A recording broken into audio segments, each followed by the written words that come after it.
Oshine, Kamau na Githinji. Tuko katika County Tallying Center ya county hii ya Narok, ambayo tunayo matokeo ya maeneo bunge mawili. Tunayo matokeo ya eneo bunge la Narok North, ambapo Agnes Pareyio wa chama cha Jubilee ameweza kutangazwa mshindi, ama ndiye mbunge mteule, akizoa kura 20,028, huku akifuatiliwa na Martin Ole Kamwaro ambaye alikuwa mgombea huru akipata kura 18,852. Jumla ya kura ambazo zilipigwa katika eneo bunge hili la Narok North ni 67,359, na wale wapiga kura ambao walikuwa wamejiandikisha kupiga kura eneo hili ni 88,665. na pia tunayo matokeo ya eneo bunge ya Narok East, ambapo Aramat Lemaken ambaye alikuwa mbunge wa sasa ameweza kutetea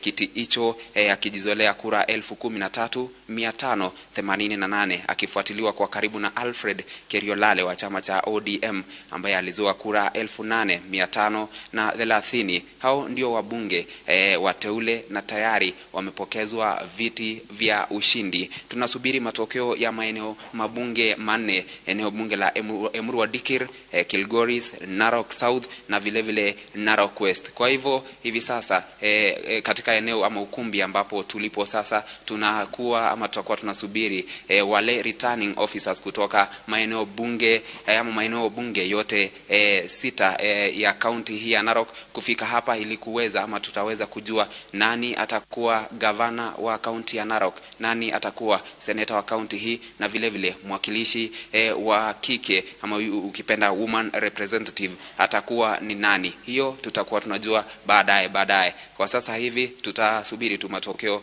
kutoka maeneo bunge ambayo yamesalia manne. Asante sana mwenzetu Ben Kirui kutoka kaunti ya Narok, na tutarudi kwako wakati ukijalia. Haya.